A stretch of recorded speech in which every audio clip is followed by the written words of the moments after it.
Hey everybody, this is TheHappySpaceman, and today is a special day, ladies and gentlemen. Not only is it my second annual Halloween review, but today I'm reviewing a movie that was actually filmed in my own hometown of Charlottesville, Virginia, and stars many of its residents, one of them being a good friend of mine. We're treading into unknown territory here, so I must take all the proper precautions.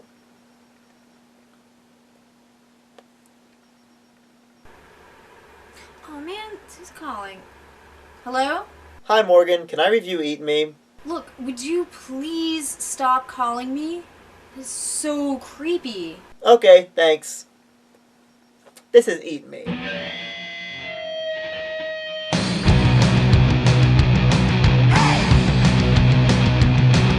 Eat Me, a zombie musical, was an independent movie released in 2009, starring local rock band The Falsies, seen here wearing costumes sillier than anything I could muster up for Halloween. Already, it's one of the most confusing movies I've ever reviewed. Just look at the movie's description on the box cover. Meet Jesus, Buddha, Satan's ex-wives, Little Red Riding Hood, Adolf Hitler, and an army of Scientologists, cannibals, Trekkies, goths, preppies, rednecks, and zombies. Now what's up with that?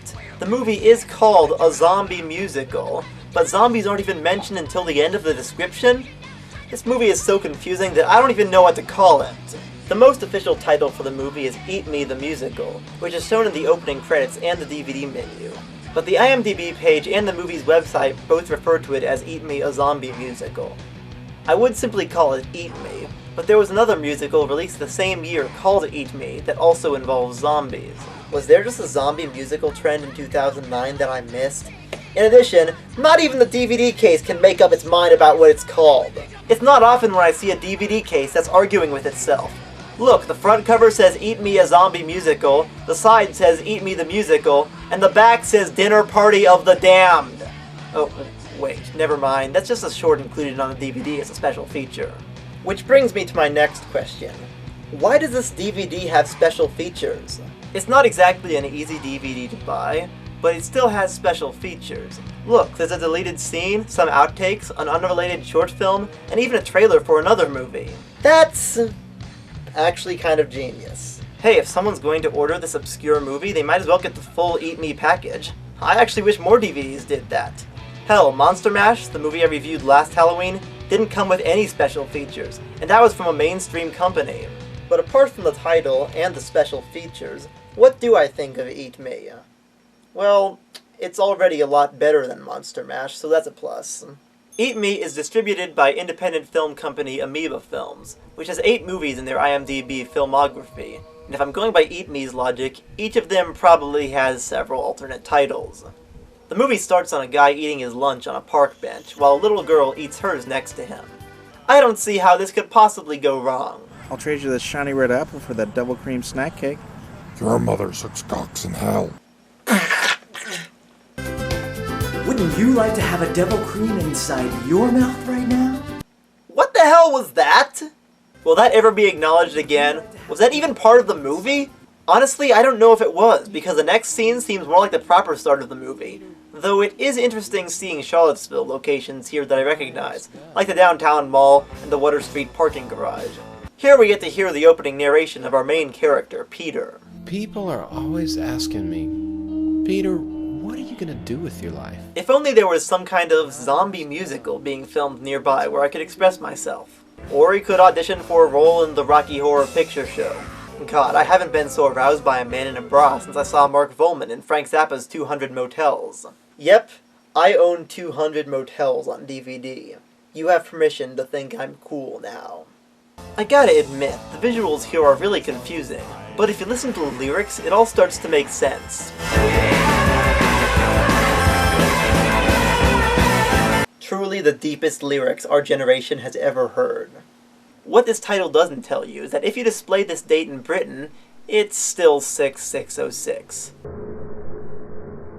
That's nice to know. I'm sure that'll play into the plot somehow. Wait a minute, there's no 6:66 AM. This movie is lying to me. This next scene kind of reminds me of the opening of Night of the Living Dead. Either that or the Zombie World music video, which makes sense. That video does have one of the cast members from this movie. Hey, we already got an Exorcist reference, so who knows what's next? Asian panties.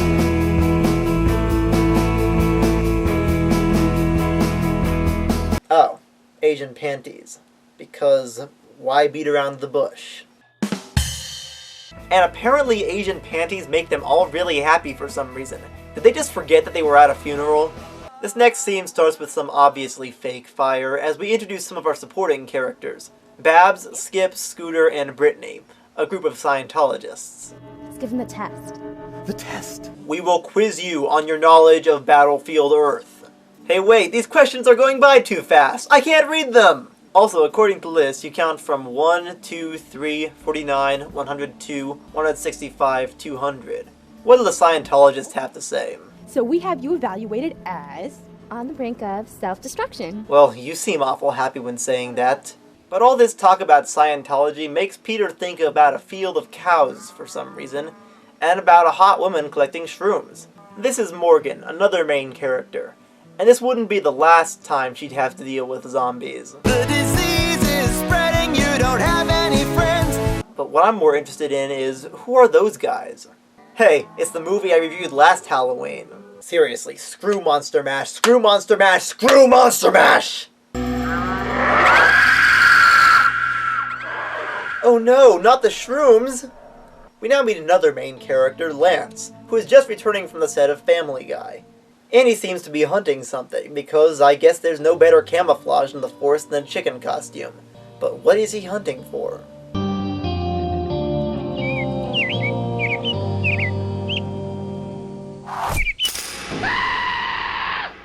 A cheese sandwich? Okay. Guess it makes as much sense as the fact that he's dressed like a chicken. Ooh, not since Jack chased Danny through the hedge maze in The Shining have I seen a chase scene so intense. I sure hope Peter meets Lance.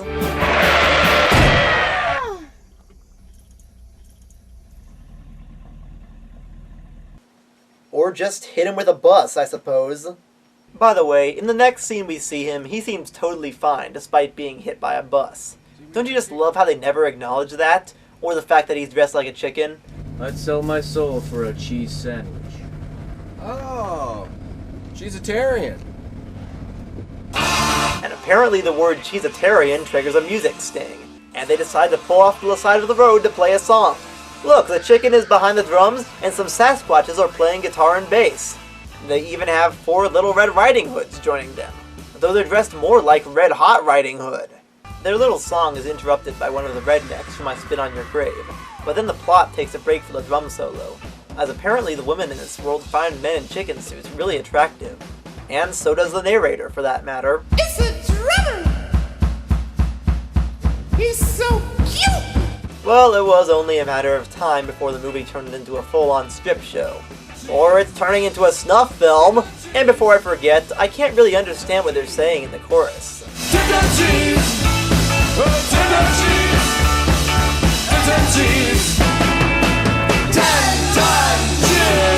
Oh, they're saying 10-ton cheese. Sorry.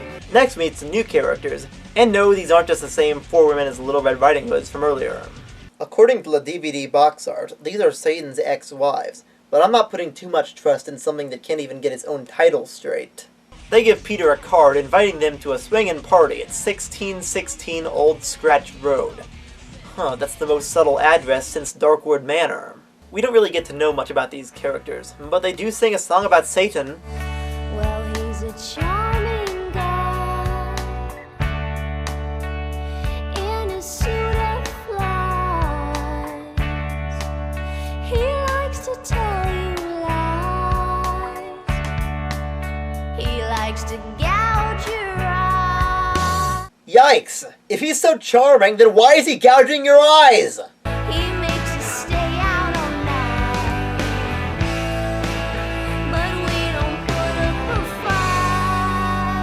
Oh, no wonder they're masochists. Please, go on. Satan plays drums in a rock and roll band. Good God Almighty, he does what he can. Well, that's nice to know. I'm sure that'll come up again later in the story. It's kind of hard to focus on the song's lyrics, as the movie starts showing us clips of Betty Page S&M mixed with Nazis? What? Anyway, the movie now goes into a segment called Spanking for Conservatives. Do I really want to see this? And why is the Dom wearing a wrestling mask? This section even has its own end credits, with such names as Mike Hunt, Claude Balls, and George Bush? Guess this explains why his name was on the back cover. If I wanted to see conservatives being spanked, I would stick with Rock of Ages, thank you very much. Wait, no I wouldn't. That was a horrible scene. Say, look how she eats that snack cake. That must mean she really likes snack cakes. After all... Wouldn't you like to have a devil cream inside your mouth right now? No wonder it's so confusing. It's a Tarantino movie. And I must say, this movie is the first one to make schoolyard rhymes intimidating. My ma gave me a nickel, my pa gave me a dime, my sis gave me a boyfriend that kissed me all the time. Ugh, at least they don't slow it down to make it creepier. He made me wash the dishes, he made me scrub the floor, and when he wasn't looking, I kicked him out the door. Ugh, jeez, I didn't mean you should actually do that. He flew over London, he flew over France, he flew over China and lost his underpants. And now they're going to make fun of the size of his junk. Yeah, they even play a humiliating sound effect over it.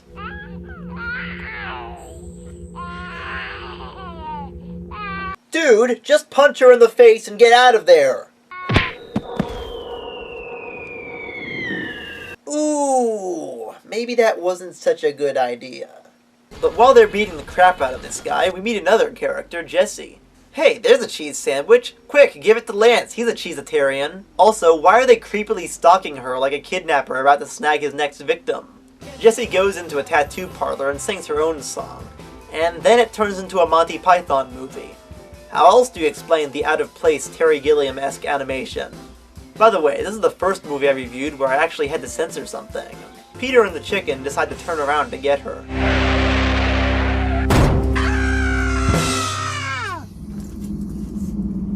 I don't think I like you as a protagonist anymore, Peter. You just hit 2 people with your bus! And once again, she seems perfectly okay afterwards. And I really don't think the soundtrack is agreeing with the scene.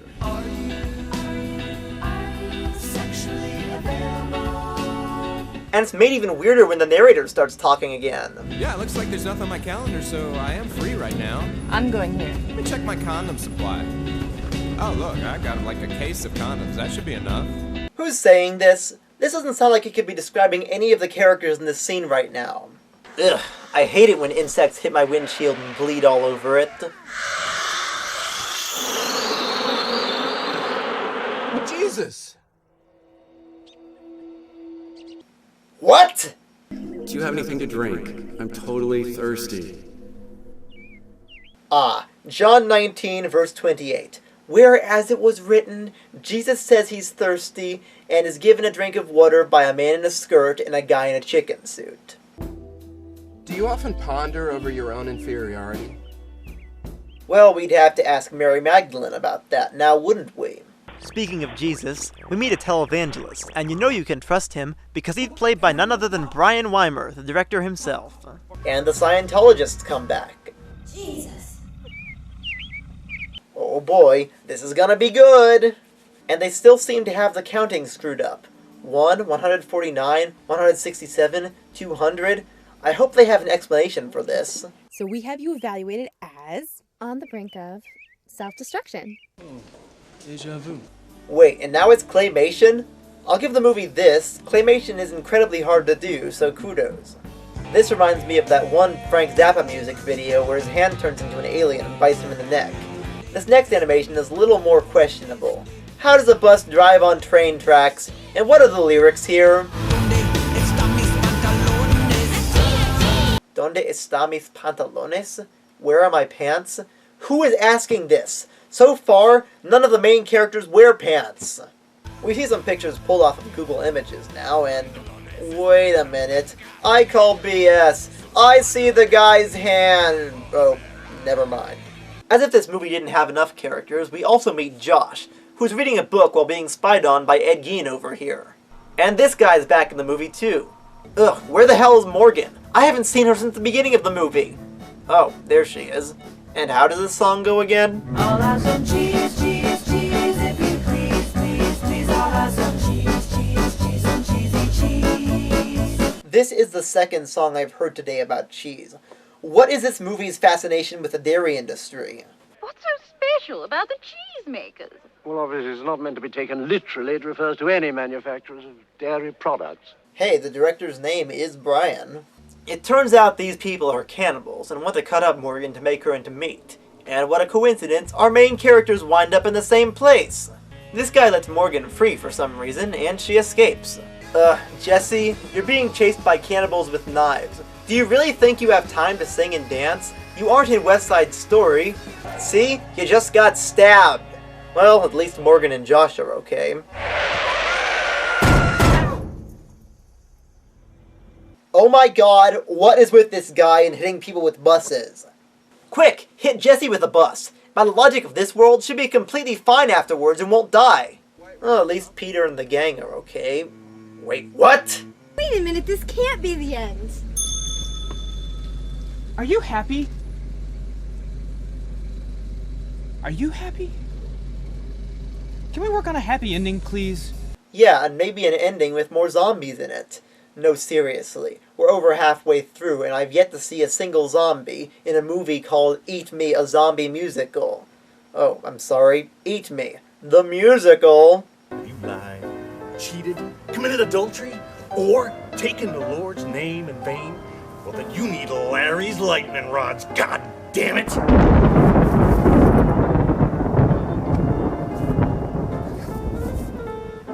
What is with this movie and cutting to commercials in the middle of it?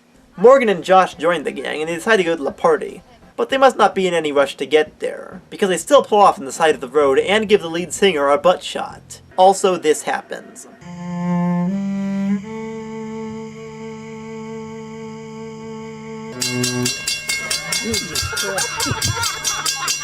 Why even include an outtake reel on the DVD if the outtakes are just part of the movie already?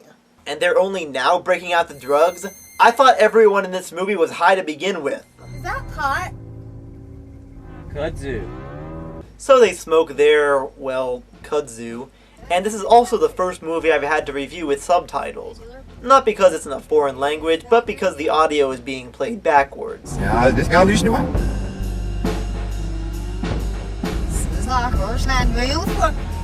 Ugh. Something tells me that's not what she really said. Here, let's play it backwards and see. How would you like to die? Hopefully of natural causes. Did we just hit something? My god! So far, this bus has more blood in its hands than the damn zombies! They introduce this character as Jimmy the dog, and apparently he's a Buddhist. All is suffering. Suffering is caused by desire. If one can eliminate desire, one can eliminate suffering. Nirvana is the end of suffering.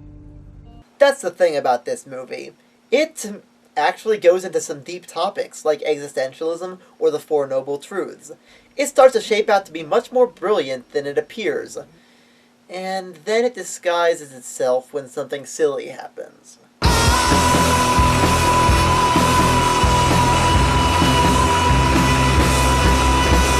This next segment is oddly edited.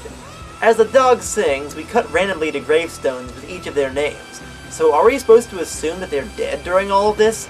Probably, because the box art's description says they're in the 7th circle of hell. If they're in hell, it would explain a lot, like why we see Jesus and the devil there. But it also opens up a whole new floodgate of questions. For example, if they're in hell, then that implies that they're all dead. So how would Jessie have died earlier if she was already dead? This movie is making my brain hurt. Can we get to the freaking party already?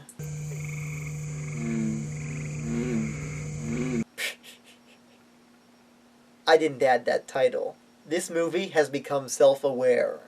They park the bus and go inside, where they meet some familiar faces. What is with women in this movie taking an interest in the man in the chicken suit? And hey, it's a Scientologist again. So we have you evaluated as on the brink of self-destruction. Have you ever had a 6-inch heel stuck up your urethra? Twice. Nothing but the most pleasant imagery in this movie is there. Like Lance using the toilet. How does he even do that in the chicken suit? Ugh, I don't want to know. We're 3/4 into the movie now. Where the hell are the zombies? And now, kiddies, it's midnight. The drinks are free. And the buffet is all you can eat. Oh, there they are. Took you long enough, but it was worth it, I guess. My god, it's even worse than zombies. It's skinhead zombies! That's nothing. That's the same reaction I had when Playboy decided to stop doing nudes. And we get a title drop. Eat me! You heard me! Eat me! The original script had him saying the full title, Eat Me the Musical, but that was deemed too out of place. Hey look, it's the cannibals to the rescue! Or are they cannibals? I thought you were a cannibal. Hell no, I'm a vegan, baby. Wow, what a twist! And he's a zombie in the next scene. Hey look, it's Jessie! Wait, how did she become a zombie? Well, it doesn't matter because now she's dead again. Dude! Sorry, I'm getting carried away. It's okay, pretty much everybody else in this movie is either dead or a zombie. Look, even the Scientologists get theirs. Except for Babs, who was rescued by... wait, Trekkies? Oh yeah, the box art did say there were Trekkies in it. But what about Skip? You never paid the entrance fee. Admit it. You became a Scientologist to meet chicks. Yeah! I'm a Pastafarian. Boy, this ending is full of twists, isn't it? But maybe Buddhism is the answer. If you can eliminate desire, you can eliminate suffering. Okay? Or not! But thankfully these zombies aren't the ones who kill people, they just strip them naked and dance with them. Also, this sound effect sounds really familiar. Careful, Amoeba Films. You don't want Hanna-Barbera to sue, now do you? Oh no, is Morgan gonna die? She can't die! She hasn't appeared in the Zombie World video yet!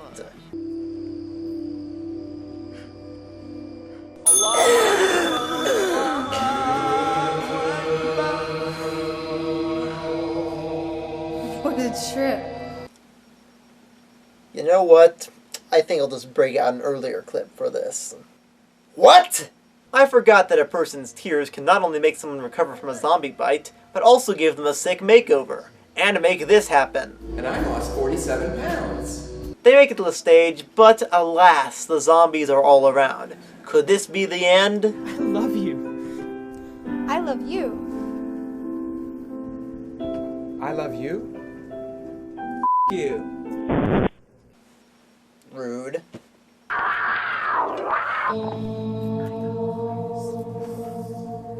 Woo! It's hot as balls in there.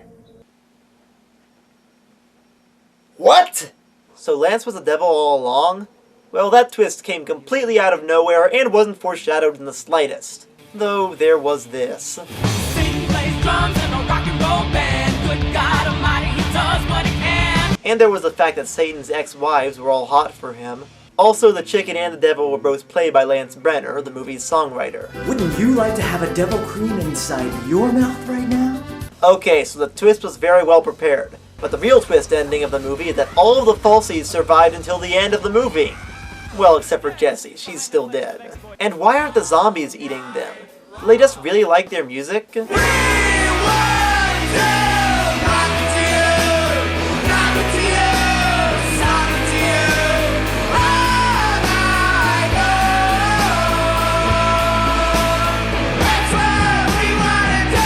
Well, that is quite catchy. We even get a sing-along portion. And they're displayed in foreign languages, like how All Together Now is shown in foreign languages at the end of Yellow Submarine. So, is this the end? I kind of have a few questions about all this. Why did everyone turn into zombies? Was it because the clock struck midnight? If so, why didn't the Falsies turn into zombies too? Or the Scientologists? What was up with all the commercials in the movie? And the Little Red Riding Hoods?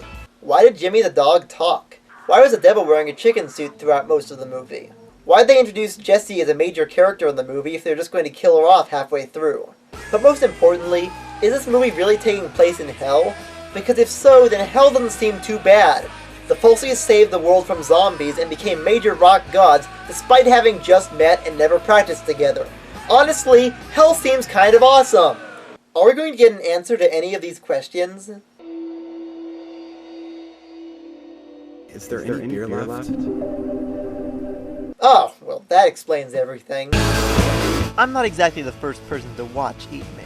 It's become somewhat of a cult classic, most recently spotlighted by horror host Count Gordevol, and won the Fright Night Film Festival Award for Best Soundtrack in 2009. Honestly, I don't know why I was complaining about Eat Me. It's not often that I get to review an award-winning movie. In many ways, Eat Me the Musical reminds me of other band movies, like The Monkey's Head or Frank Zappa's 200 Motels. It has a great soundtrack and there are a lot of legitimately funny moments, but it's best to turn off your brain when watching it, and try not to think too deeply about it. It's confusing and doesn't seem to follow any sort of distinct plot, so if you're not a fan of movies like that, then this movie probably isn't for you. Still, Eat Me did, with a low budget and a lot of time, what other big budget band movies wish they could do. So, in conclusion, this movie depicted a man in a chicken suit chasing after a cheese sandwich and a group of Scientologists trying to convert Jesus. This has been a good Halloween.